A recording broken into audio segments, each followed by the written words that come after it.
Good morning, good evening, everyone. This is Luda Kopikina with GAI Insights.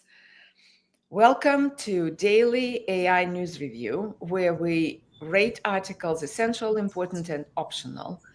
Please follow along at gaiinsights.com/articles and let us know what you think as we're discussing our opinions about the importance of these articles.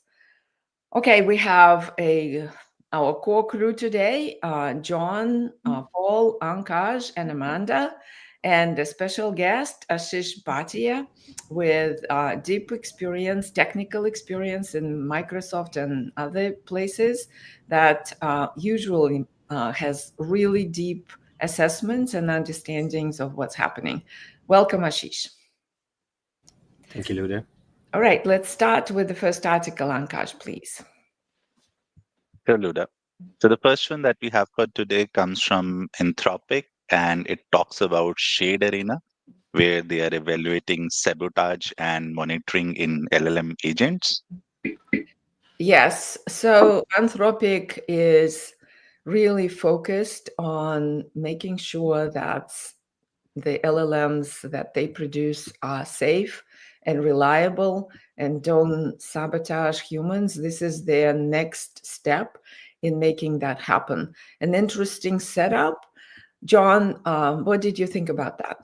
Yeah, I thought I'm rating this thing important.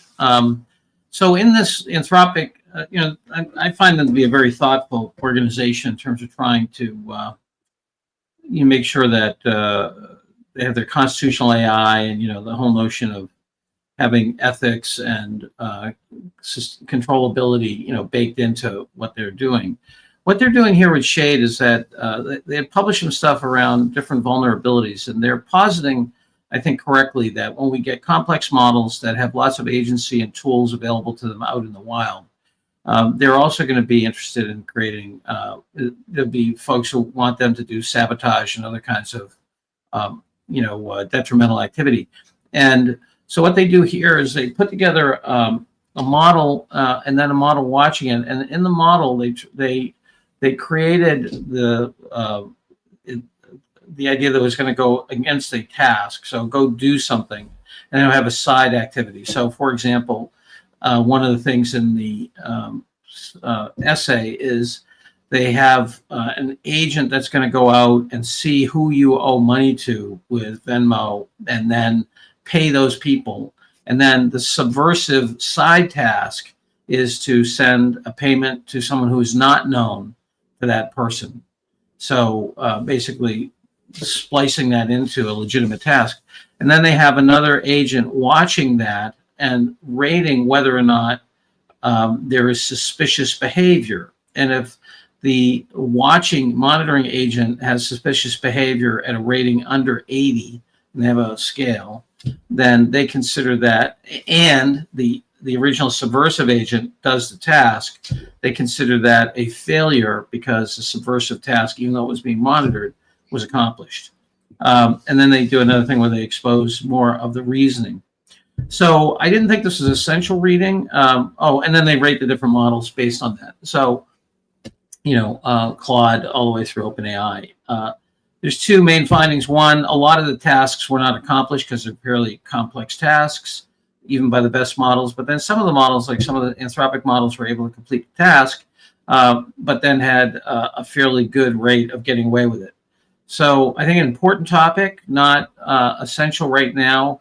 I think it's clever experimental design and this whole notion of what's going to happen as these models get more sophisticated and new kinds of monitoring, I think, makes a ton of sense. Having worked I'm not an accountant, but having worked at PwC, I think many of the things that exist in the management process and thinking around control literature, risk controls, things like that, will be heavily used as we think about these new agents.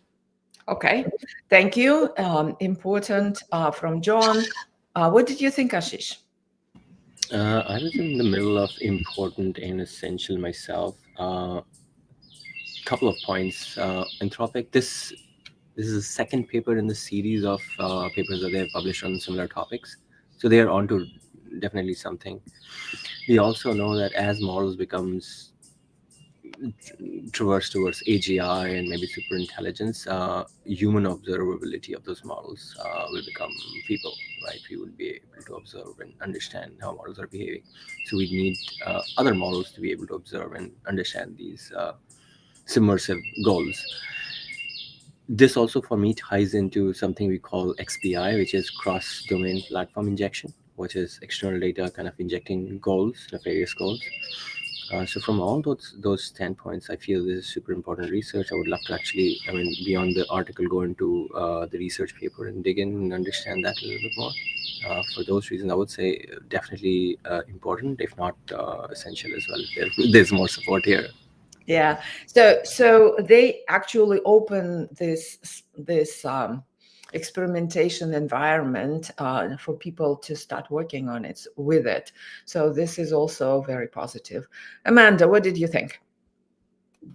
Yeah, I was important on this one. And basically my reason is pretty simple on this one, is that it confirms my thoughts on agentic AI, that I keep saying everybody's jumping into it, but look, it screws up. I mean, so it's like, this is just one of those articles that if you think you haven't even gotten generative AI figured out yet, but you need to keep up with the Joneses and you need to come up with an agentic AI workflow, you're going to have issues. So, keep your eyes open to that. So for that reason, I think it's important.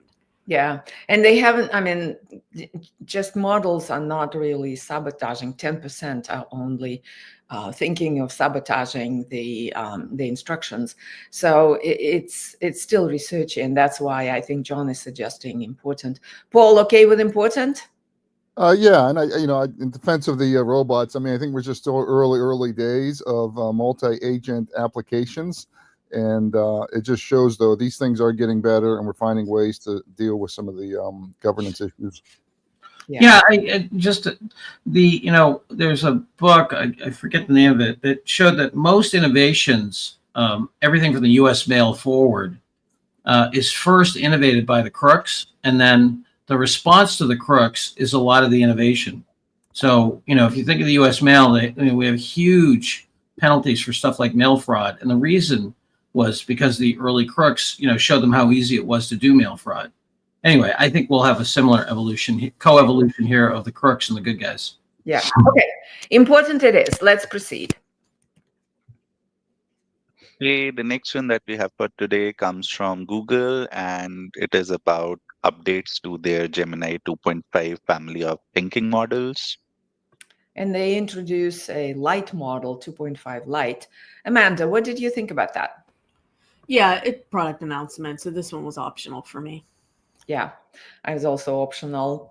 Anybody to dissent? No, definitely optional. I think there's an interesting thing in here where they raised price on one of their models, at least raised price on inputs and lowered price on outputs. I just think it's something for AI leaders to consider, that they're really at the mercy of the large model companies on this if they don't have the ability to switch models or vertically integrate. And pricing. Pricing could be, they could get incredibly aggressive on pricing. I know a lot of people have complained about the cloud pricing. Inference pricing could be a big hammer for a supplier, if the users aren't thoughtful on that. Yeah, and John, if I may add, right, the issue with pricing is CIOs and these folks like predictability in pricing. The fact that pricing is changing so drastically, then going down, sometimes going up as well, right, can have huge impact. So I always say, right, when you pick your models, don't think of just POC and kind of being able to achieve the goal, but also think of financial viability of this thing going live as well. So Totally. Great point, actually. Yeah, and people go with Llama for exactly that reason, to be able to then have less pricing variability, but it still will affect them going forward. So they need to think about it and how to switch models. Okay, optional, Paul. Okay, optional. All right, optional it is. Let's proceed. The next one is a case study from AWS, which talks about how VideoAmp uses Amazon Bedrock to power their analytics interface. Yeah, a discussion of all the steps that they've taken.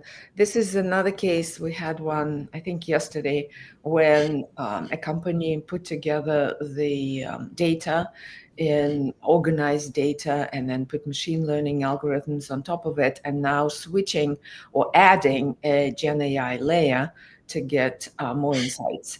Ashish, what did you think about this one?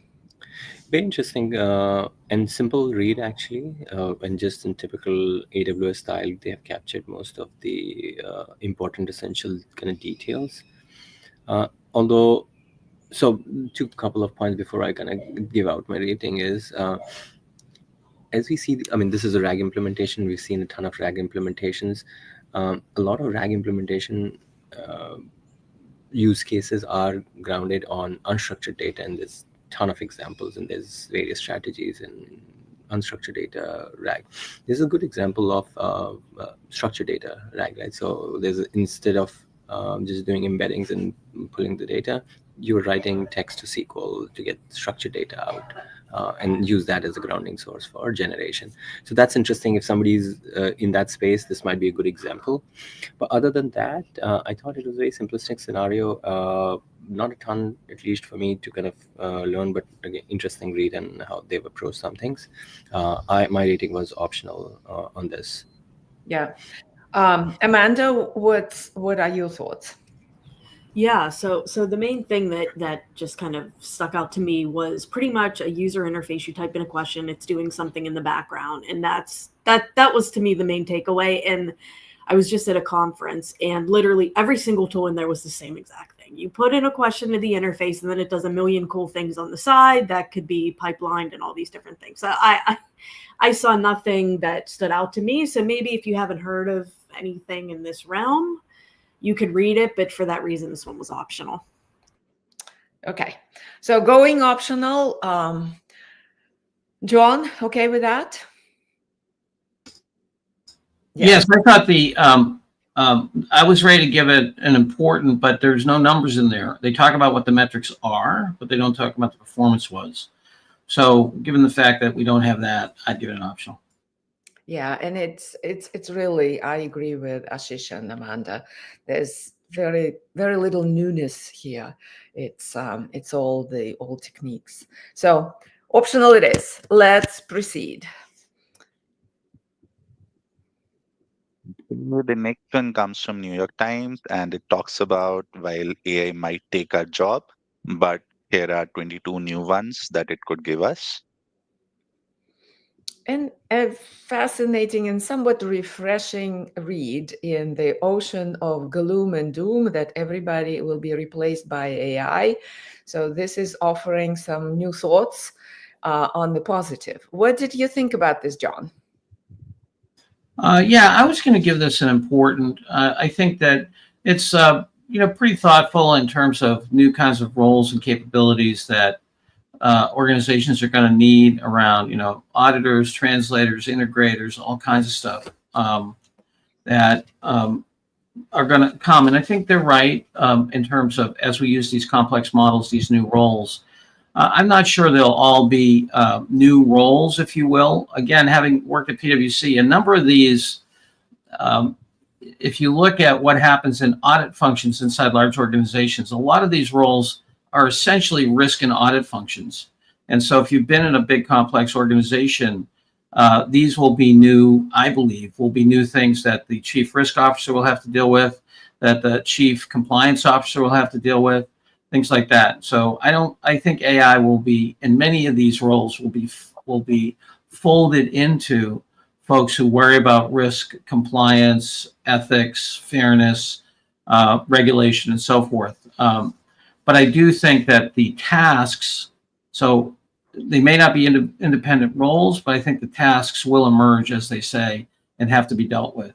So I was going to give it an importance. I thought it was kind of nicely done, and so forth. I still think that the increase in new roles will be dwarfed by the decrease in existing roles. Well, I actually think of it different because we've already experienced some of that before, and the new roles created were higher than the attrition, but it's really, we don't know.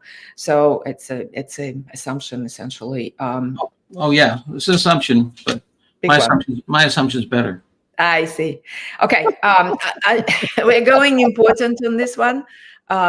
Lucinda is commenting that it's usually easy to see the jobs that will be lost versus the jobs that will be created. Absolutely true. Ashish, what did you think? It's an interesting read. The initial starting off the article is super interesting, where the writer wrote about the fact that, hey, they asked the same question to a couple of LLMs and then used another LLM, or actually they used deep research, and they got a large chunk of text and they used another LLM to kind of summarize that, and they said, hey, that could have been the article, right? But then they went and counteracted and put their own kind of nuance to the whole story. So that was really interesting for me to understand that AI is augmenting a current job that this writer has as well. And for me, that is the message of the article as well, that some of the jobs that exist today are going away. And these are some of the emerging trends where new jobs will emerge.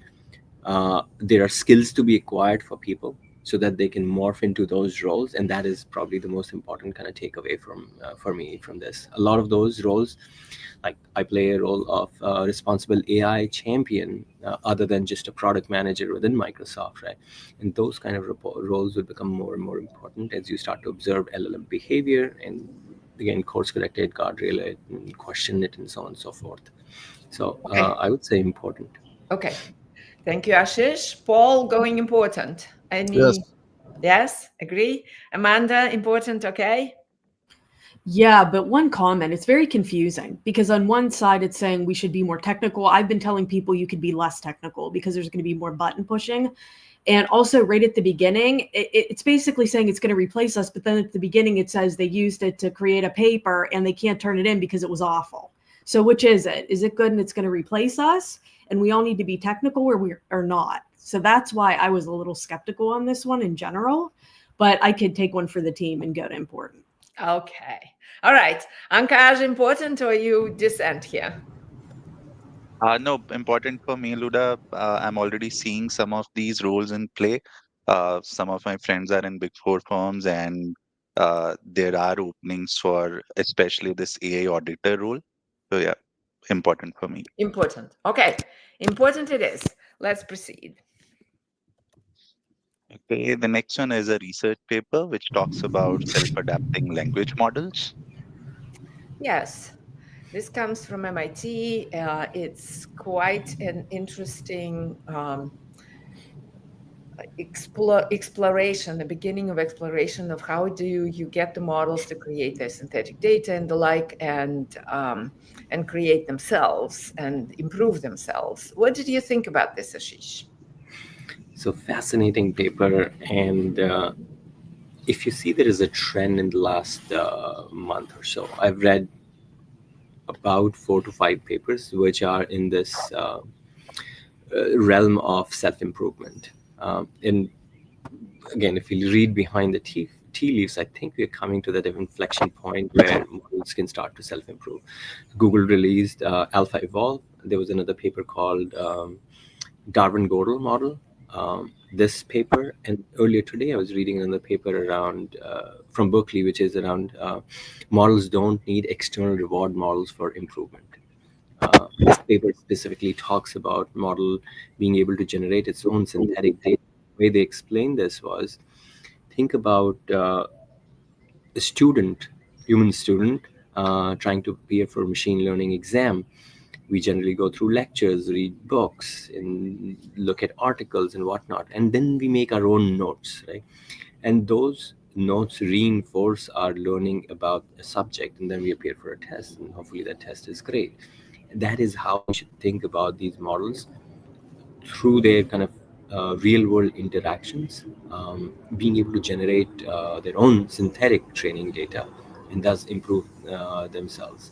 Not just so, if it was just generating of data, that would have been one thing. but they also have been able to then take the loss curve on a downward trajectory and thus improving the model outcomes as well, right? So for those reasons, I was essential on this, and at least that's my thinking on this. I'm afraid that there will be an optional essential range here. Amanda, what did you think? Yeah, some of it, like if you just go down into the discussion and the conclusion, it talks about how more data, like we'll have more training by 2028, things like this. So some of this also talks about future developments. Everything's not that right now all of this is in place. And what are your thoughts on this as we move forward? So with that being said, it's a tough one for me to rate. I think I'm still more optional on this one. Research. Okay, John. Yeah, I thought super important topic. I put it as optional for the AI leader right now. I could be convinced of important. I mean, in terms of how these models, self-adjust, and it's certainly, I didn't have time to really understand what is the distinction of their current updating versus any kind of training that you would do, and how you would what this would be like in operation in terms of, if I use this method in an operational setting, how would it affect performance, and why would it be better than simply retraining or doing some evaluation at the end? I don't know, Ashish, if you have a kind of take on that. Yeah, Ashish, do you want to explain that it has a setup to be able to do that? Yes, and John, what it is doing is within the inner loop of the model, it is generating its own synthetic data as it has in these kind of experiences, and then updating the reward model is part of that entire cycle. So think of in-context learning. They introduced another term here, which is instead of test time compute, it is training time something TTT.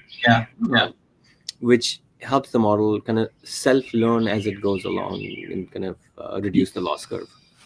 Yes, I get that part. I was just trying to think through, okay, if this is in production, is this now, because in the reinforcement learning stuff, that could get kind of funky, or if you haven't done the last function specification correctly, does this increase or decrease, I think of it as you get the model, you train it, you tune it and watch it, and, kind of net, is this going to in production, going to decrease or increase my overhead for model lifecycle management?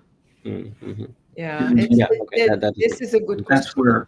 That's a good question. That's a good question, and it's not clear what the answer is. Yeah, can the model improve itself in production is what you're asking, basically. Well, yeah, I mean, because I think that's where the real juice is, and then when I do that, I mean, the reinforcement learning is so powerful, but when it goes off the rails, it goes off the rails. Seriously. There are several outstanding questions, and I don't know what the leader would do with this at the moment. It's a huge trend, so let's rate it optional for now. I could give it important. I mean, it is. But it's still it's not. There are still outstanding questions. Very researchy, actually. Optional, right? Oh, you need to bathe in the juices of intellectual curiosity.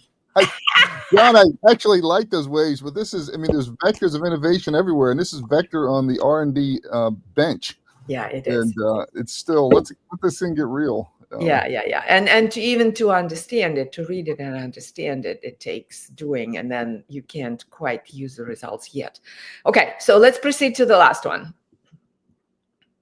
Okay, the last one that we have for today comes from Instacart, and they are talking about turbocharging their customer support chatbot development with LLM-based automated evaluation.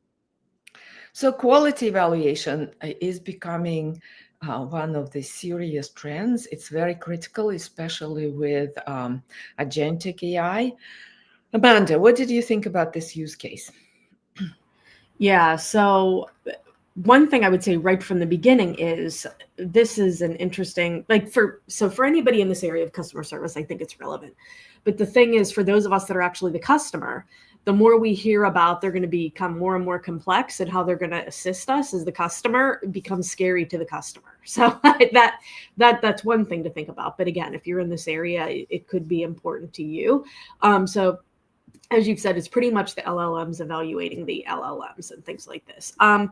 There are some graphics in here. There's some explanations going on, but I don't know that it's deep enough for me to say that it's an important for an AI leader to read.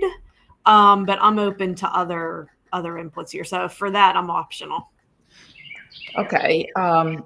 What did you think about this, Paul? I had it. I'm sorry, just tabbed away. I had it as important. I mean, I think customer service is one that is actionable for the AI leader. We are seeing more and more innovation on it. It tends to have less complexity, some of the sales side. So definitely important weekend reading. Yeah, I was actually on the essential side because I think it's so critical. They talk about several approaches. How do you do this? How do you put the agent to evaluate what the criteria is that it was a looping function, how they actually contained the agents. So I really felt that there's a lot of opportunity to learn from the reader. So for the leader, yeah. And Ashish, what did you think? I was important on this as well. Klarna example is a good example, right? Last year or year before, I think they kind of say, hey, we'll replace all of customer service with agents, and they plowed back because results were not good, right?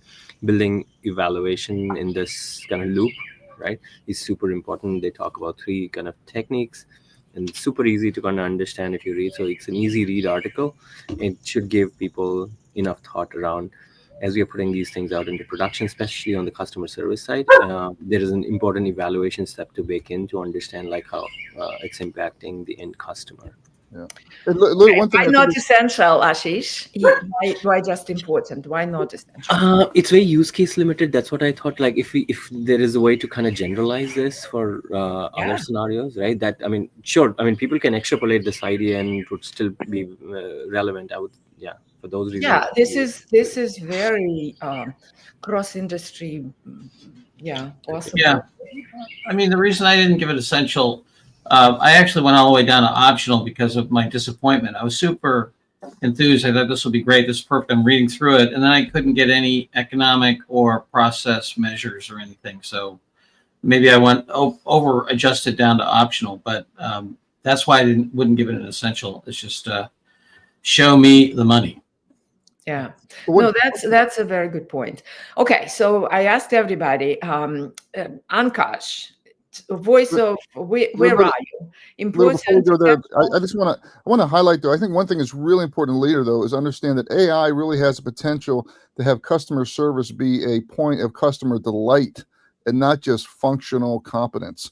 I mean, right now, people wade through IVRs, frustrated to get order status, or they call the call center and the person may or may not know. And we're moving to a way that's much more sophisticated, much more emotionally intelligent, and as a way to actually increase customer satisfaction because of these variety of customized responses. So I think that is a trend the AI leader really needs to understand, because people are going to compete even more on customer service quality.